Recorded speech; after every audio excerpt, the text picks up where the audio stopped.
para wag nakakaya. Baka may makakita sa'yo. Okay. Alam mo, wala na ako ibang mamahalin sa buhay ko. Ikaw lang. Ikaw lang at wala nang iba, Joanna. Dito sa puso ko, ikaw lang tinitibok ng puso ko. Sweet mo naman. Ang tataksin mo ako sa best friend ko pa! Hoy! Hoy! Sino na yan, miss? Sandali. Pag ako tinamaan yan, mamamatay ako. Alis ka na makialam. Hindi naman Joanna sa nangingilam ako, pero kung sino na hawak niya. Tsaka, nasisira na yung perfect mo ng crafting eh. Teka lang ha. Miss! Dali! Miss! Ano bang problema niyo? Eh kasi ito walang hiyato niloko ko. Yung pinagpalit pa naman ako sa best friend ko. Alam mo, ako natukso lang ako. At saka ikaw, wala ka ng oras para sa akin. Ay, diba? Ang kapal ng mukha naman ng boylet na ito. Porkit wala nang time sa'yo, mambababae ka na? Ay naku miss, mabuti pa, hiwalayan mo na yung lalaki niya, walang kakwenta-kwenta. Ay naku miss, alam mo ba sa lahat ng dates namin, ako palagi yung taya. Eh, teka, dali lang. Alam na maliit ang sweldo ko at saka nagpapadala ko ng sustento sa pamilya ko sa probinsya, di ba? Teka, miss, yun naman pala eh. Nagpapadala siya ng sustento niya sa probinsya. Sana maintindihan mo. Tsaka miss, alam mo ba, hindi maganda yung nagbibilang, yung parang nagkukwentahan kayo. Huwag ganun, miss. Tama, ay alam mo to, mahilig to manumbat. At saka minamalit ako nito eh. Huwag ka manunumbat, miss. Hindi healthy sa relasyon yan. Oo. Ay naku, sandali nga. Alam mo, sabihin mo ha, yung lalaking pinagtatanggol mo, insecure yan. Pero mo, siya na nga ang nagbabayad para sa kanya, nililibre na siya palagi. Tapos, nakukuha pa niya, manloko. Halika dito, girl. Dito ka. Ako? Uy, Kapal mo, ha? teka, Kapal.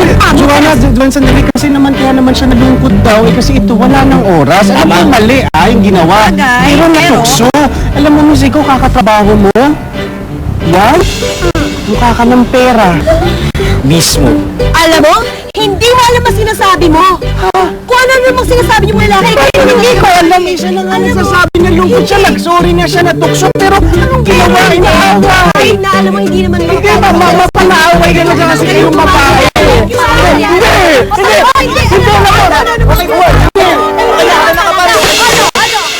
Roman! Madam!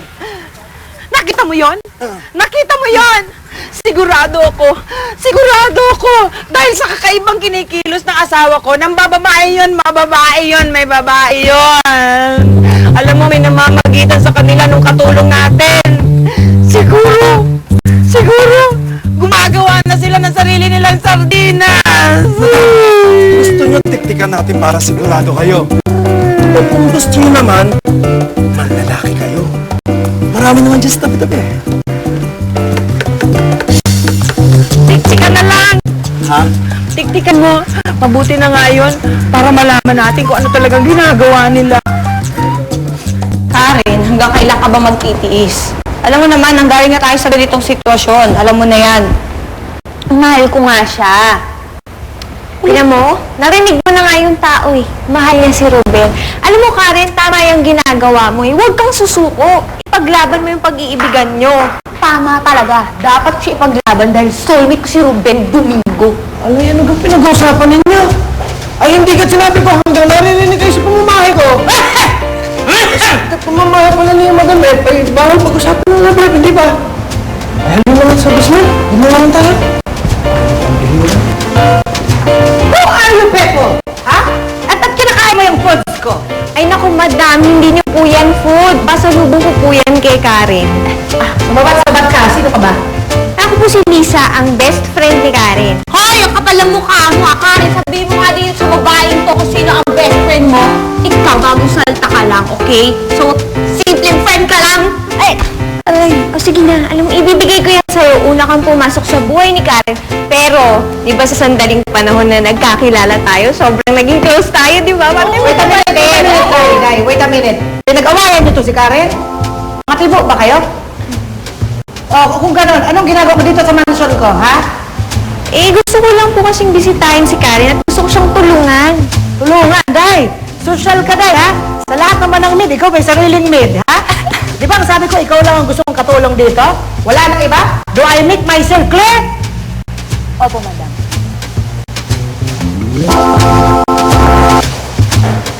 Nay? Joanna, my daughter.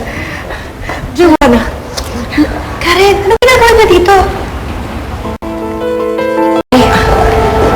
Ay, bakit naman naging katulong si Karen dito? Joanna, Day, ha? Huwag ka munang magalit, Day. It's not my fault anymore. It's her fault anymore. Siya ang nag-insist na mag-stay dito bilang katulong kasi dahil gusto niyong makipaglandian doon kay Robin. Ay, baka naman may mas magaang na trabaho para kay Karen. Kapatid ko ho yan eh. Okay, pwede ko i-consider yan. Alam mo kasi, refrigerator, pinalipat ko sa 3rd floor, no? This time, sa 2nd floor na lang. Nay naman, alam mo pag nalaman to ni Papsi, magagalit sa inyo yun. O, sila pang magalit sa akin.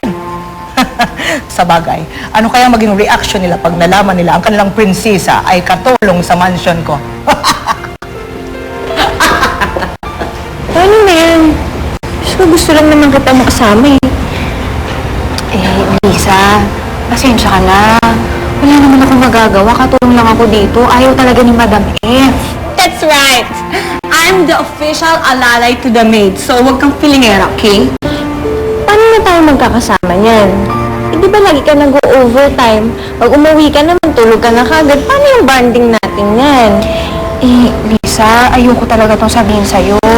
Kaya lang, maghanap ka na muna ng ibang best friend. Kasi busy talaga ako eh. Tama yan. Busy kami, so get out, okay? Lisa, ibig sabihin ni Emily, sasamahan kita kapag day off ko. Sa'yo lang ang day off ko. Promise yan, makapag-banding tayo. Ano nito? Excuse me. Karen, ano ka?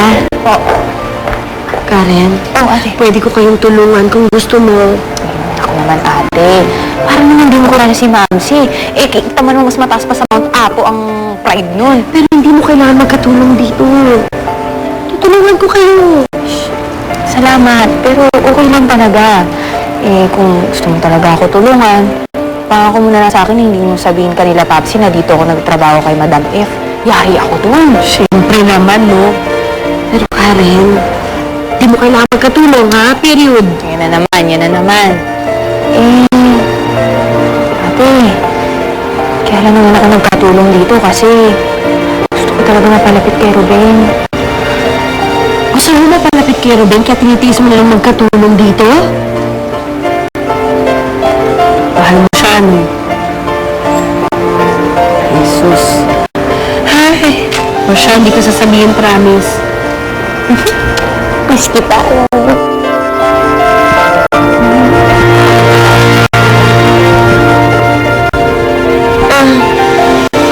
Sino siya?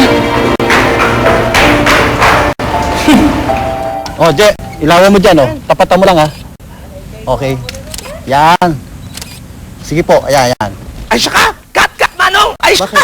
Napaka-boring! Alay, napaka-pangit to ng concept! Ikaw ngayon, Ruben, ikaw yung maghubad. Ay, sandali lang, harap naman ako magubad. Alay, para mas sexy. Ay, kayo maghubad. Sige na, Ay, oo, gawin mo nga yun, Ruben! Ay, tuba naman ang binibenta ko, hindi naman ang katawan ko, eh. Ay, siya ka, Ruben. Alay, para mabenta ang iyong tuba, kailangan ibenta ang iyong katawan. Sige na! Baba mo muna ang bote, ikaw yung maghubad. Oo, yun ang uso, alay!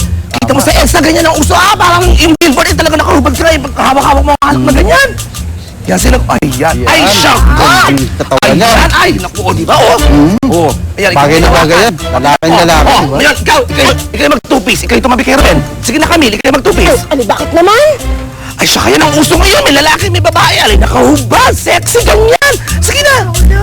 July, nung sinabi mo sa akin na mag-model ako kasama ni Ruben, di mo naman sinabi na kailangan maghubad ako. Ayoko ko hiyo. Ikaw yung napaka-ate, ikaw yung labay. Gusto mo, ayaw mo. Eto na nga, oh. Ayan.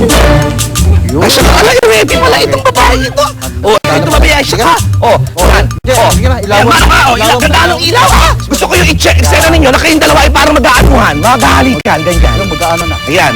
Ayan.